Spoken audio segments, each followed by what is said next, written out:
Hey you guys, it's Peter, and welcome to my channel, Peterisms, where I tell stories of my life and just little things that I have learned as I have grown into the person that I am today. And I actually wasn't going to film a video over here today. I was actually just going to do my announcement of the movie for the week for Peter's Movie Club over on my Peter Does Stuff channel. And my husband is out to lunch with his mother, and so I was like, you know what, while I'm sitting here, I might as well just go in and do a Peterisms video. And so I was like looking to see if any comments were spurning topics. Give me topics! I need topics! I need help, okay? I need topics that you guys want me to talk about. So please give me topics in the comment section below. But I was going through the comments, and it was interesting. I'm just going to kind of paraphrase a couple of them, but some of the comments were like, I'm going through a really, really tough time right now. Thank you so much for my video. So if you didn't watch my video from yesterday, was kind of getting through struggles and getting through tough times and realizing that you are stronger than you think you are. You know, I think that often we think we're not strong at all and that we can't get through things. And I was sharing that one of the things that really, really helps me today when I'm going through struggles is to remember the struggles that I've gone through in the past and to look back on that and say, okay, well, you didn't think you could make it through that and you made it through that. So you're stronger than you think you are. And use that as an example to get through tough times. And so I was reading these comments and, you know, a few people were like, I'm really struggling right now. This really helped me. Thank you so much. Like, I'm in the middle. Somebody said I'm in the middle of the storm because I use this analogy about driving through a storm. And like, once you get to the other side, you know, the black clouds are in the rear view mirror and it's still raining and pouring back there. But it's like, you know, sunny skies and you're like, okay, I did it. I made it through. And I think that's how it feels whenever we get through or go through a really, really tough time, right? Is that we feel like, I think this is the thing, for me at least, like I guess I can only speak for myself, is that when I've gone through really tough times in the past, I do make it to the other side, and then once I get to the other side, I kind of like, it's crazy how quickly I forget what I was just going through like a week ago. Like if you've gone through this, you'll know what I'm talking about. Like when you're going through a really, really hard time, right? You know, from a loss of a relationship or a job or grief or whatever, you know, or you're moving or whatever. And you're going through this really hard time. And like when you're in it, in the middle of it, it feels like you're in the eye of the storm. But when the storm passes, it's like you so quickly forget what you just were living in like a week ago, a month ago, you know? I very rarely, like once it's almost like instantaneous. Like if I wake up and I'm like having a better day and I've moved on, and maybe that's good, you know, that I kind of have a good forgetter, I don't know, so I'm not constantly living in that misery. But I wish that I would remember those times a little bit more so that I could also be grateful for the good times that I have. Because it seems like, so I talked about this on my vlog years ago, that in my life, I've looked at things as like, on a scale of 1 to 10, 1 being horrible and 10 being awesome, like off the charts awesome, that I look at things as like 8, 9s, and 10s, or 1, 2s, and 3s. Like I very rarely look at them at 4, 5, 6, and 7s, right? And so what I was trying to learn was that being content, just having a day where you're really, really content, and you're just like, today's a good day, like, I was pretty productive today, and nothing bad happened, and I got to spend time with, you know, my loved ones, or got to spend time alone, relaxing, and watched a good TV show, and had a good dinner. It wasn't the greatest dinner, but it was a good dinner, you know, I got to eat, I had food, you know, I had clean water today to drink from, those things that we forget to be grateful for sometimes. I had a roof over my head, I woke up today, I was able, you know, to leave the house, I was, you know, those kinds of things. That's where gratitude comes in and play for me a lot, but for a long time, I couldn't, like, I had a hard time. I think this is because I grew up in a lot of chaos, and so when you grow up in chaos, chaos is not just about all the bad times, it's also about the good times too, like the excitement of Christmas morning kind of thing, or whatever. And so I constantly in my life was living at 1s and 2s and 9s and 10s. I wasn't able to live at like a 4 or 5, right? That was just a content day. And so I talked about that on my vlog several years ago, about just learning to, like, the content days, the just average days, are actually really, really good days. You know, when I look back on my life, it's interesting because I did share this yesterday, that when I'm keeping this journal now of what I'm doing every single day, and I put like a happiest moment of my day, and like my happiest moment of my day yesterday was starting my new audiobook, this new cozy mystery. I mean, just that moment where I just started it and I got into the characters, like that moment was my happiest moment of the day. Well, that's a very small moment, right? when I look back at the last month, I've had some 9s and 10s. I've had some 1s and 2s. They haven't really made it into my happiest or worst moments of the week or the month, if you want to know the truth. Like, they definitely haven't made it into my happiest moments. They've been great moments. They've been fun, you know, but it's the small moments that really make up my life. And so when I look at that, then it's about really just enjoying being content in your life, you know? It's interesting because I think for a long time in my life, I was really driven to this point of like having to move to the perfect city, having to have the perfect house, having to have the perfect job, having to do this perfectly, having to have this amount of money saved, have to have this, you know, have to have that, whatever. And I think that was not only driven by society, but I think it was also driven by a lot of the people that I was around, you know, that all the people that I surrounded myself were people that, well, the majority of them were people that were trying to move up in the ladder of success in their career or education. And that's great. That's a great thing. There's something wrong with that, right? But I just don't want to become focused on that. And there was a period in my life that I was like kind of focused on that, you know? And then there's other people that I know that like, no matter what house they get, it's never good enough. You know, I can remember like walking into this person's house that I know, and they had just bought this house, and the house was charming, and it was so cute, and whatever, and like, they literally had moved in like 2 weeks before, right? And I can remember I was like, oh my God, this house is so cute. I was like, oh my God, this is such a great home. Like, your kids can grow up here and whatever. And they're like, oh no, like we're going to outgrow this house in like 2 years and then we'll move. And it's like, we want something, this is what we want. I'm like, this is what you want, but like, you have like this amazing house, but now you're focused on what you want. It's like never being happy with what you have, you know? I can remember when I first got sober, this guy that I was in my aftercare program with shared with me, he said he made this poem up, or this prayer. I don't know if the prayer is real or he made it up. I don't know where it comes from. But the prayer was, God, help me to want what I already have. And I feel like for a long time I did that, you know, and I was surrounded by people that did that, you know, and I wouldn't have thought twice years ago about somebody saying, oh, we're only going to be in this house for 2 years, what we really want. I'd be like, oh yeah, I get that. Like, what you really want is this is just kind of a house for 2 or 3 years. When there are a lot of people that don't have homes, there's so many people that are homeless in this world, you know, there's so many people that have never lived in a home, you know, that a cardboard box is even a great place to sleep for a night. And yet we can't be happy or grateful for this new place that we moved into. We're looking at all the mistakes. Well, that has to be fixed. Well, this has to be fixed. You know, it's years ago I read the Melody Beattie book. I think it's called 40 Days and 40 Nights, I think is the one, but it starts off and she's telling the story about her husband had convinced her to buy this money pit of a house, and then he had left, and it was just her raising her girls, and she's in this mess of a house, right?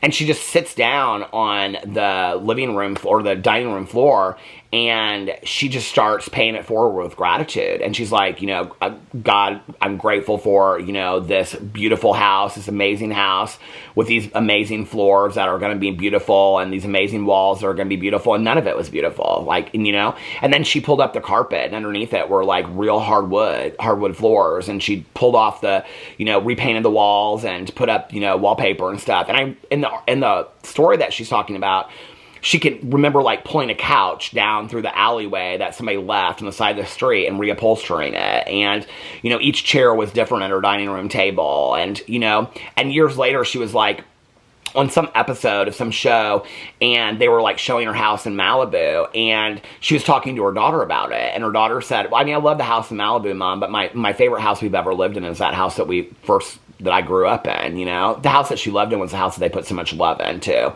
The house that she was like, this is a money pit, like, why are we living here? This is ridiculous. That ended up being her kid's favorite home, and she said it was her favorite home too, you know?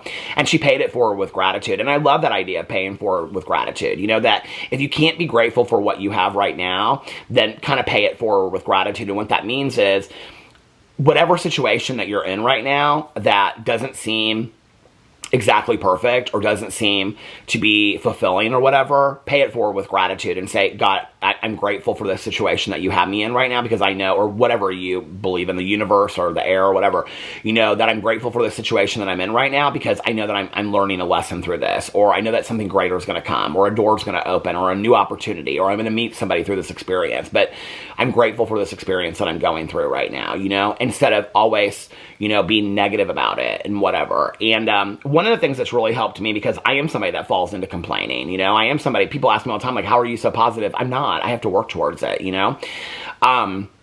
And I'm definitely somebody that falls into complaining. What's interesting is my husband is not a complainer at all, like not at all. And his family's not, and I think it's just a condition that he was raised in.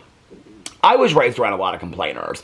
So I do think that has something to do with why I complain, but like my husband just doesn't complain ever at all.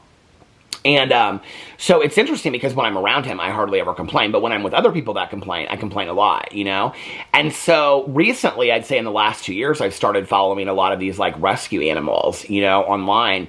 And there's this dog named Cora Rose, and she doesn't have two front arms, and she hops around. And just recently, I saw this video that her dad put up, and he was like, people ask us why we didn't put her down because she can't use her arms, and he's like, well, she lives a happy life, and he's showing her like jumping all through, this field, and then she's running with her brothers and sisters and these other dogs, and she's playing. She always seems happy, And then Morty the Misfit. I love that little Chihuahua dog, and he can only see out of one eye, and so he constantly is turning like this. He's the cutest dog. He's always happy, And then Thumbelina the Squirrel. I love her, and she's had so many medical issues. I mean, you can read her whole story. She's had so many medical issues, and just recently, like she had an abscess on her tooth because she has to have her teeth filed down because, like, unlike squirrels in the wild, because she can't live in the wild, unlike squirrels in the wild, that when they're like chewing on trees and things like that. I know this seems stupid maybe and simple, but think about it in the grand scheme of things to your condition today, right?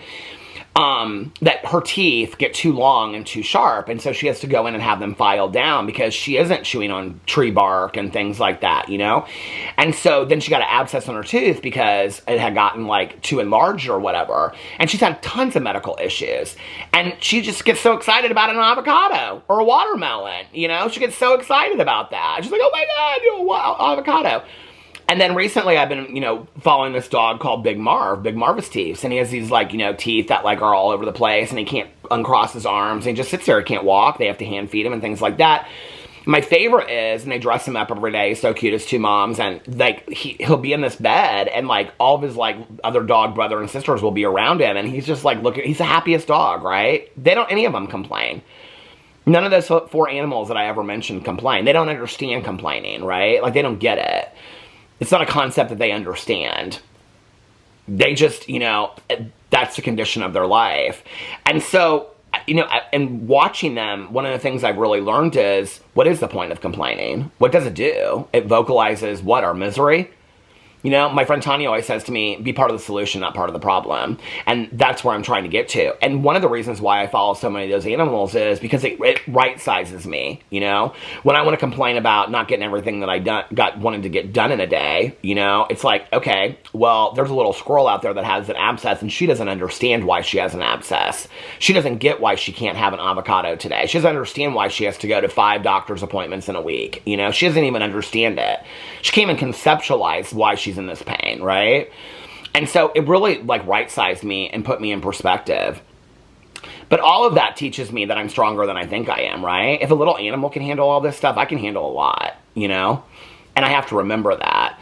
And so I think going into August, I think we have to, I was talking to this woman that I know, and she was like, talking about like, manifestation and putting that into the universe and whatever. And I think I believe it almost to kind of like a scary point to where I just kind of like don't say stuff, because then it's like if you don't say it in a specific way, you know what I'm saying, with manifestation and vision boards. But I will tell you, like, I know people that literally, I have a very close friend of mine that's in I don't like the word influencer, but space, and told me that they literally wrote down like a vision pad of things they wanted to occur within a 5-year plan before they ever were like online, and literally would look at it every single night and believe in it and focus on gratitude and focus on what they did have and just wanting to, make their life even better. And they had like accomplished everything but like one goal in that thing. And I'll never forget the last time we talked about this, because they said to me, I said, what's on your list for next year? And they said these things, and they go, I know this is like crazy. This is never going to happen. I wish I could tell you who it is. I should ask them if I can tell you, because I think the story would make it more prominent. But anyway, and they said, I know these things are never going to happen. But these are things I would love to happen in my life, right? And I'll never forget, like, when the first thing happened, I was like, this is crazy. Like, they're literally manifesting all of these positive things happening in their life. But you also have to work for it, too. I don't think you just manifest these things and then just sit there and wait for them to happen, I think a lot of times, or often in life, life, I have complained about circumstances in my life, but not really wanted to do anything about my situation, you know? And I think that's a big part of it, is I wanted to complain and say, woe is me, woe is me, woe is, you know, in recovery we say, pour me, pour me, pour me another drink.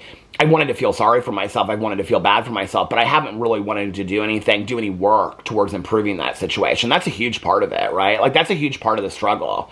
When I was sharing that analogy yesterday and was talking about, like, being on a road trip and driving through a storm, you have to keep on going through the storm, right? Like, that's the action part of it.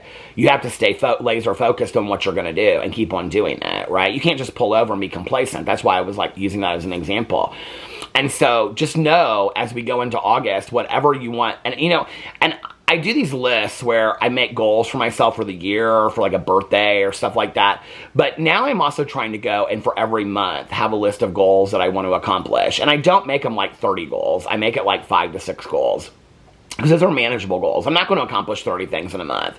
And so if I do that, I'm setting myself up for failure. So I just set like 5 or 6 attainable goals for the month. And if you guys read the list, they were things, I think they would be things that would like kind of surprise you. Like, they're not all of them. They're not like huge achievement goals. You know, there's like, finish 2 seasons of Sister Wives. Well, that's manageable. I mean, it's also on there like walk every day and stuff like that. But, you know, I mean, there's other, you know, achievable goals that are actually a little bit more, you know, functioning to my life. But like, I do have like 1 or 2 goals on there that's kind of like that, right?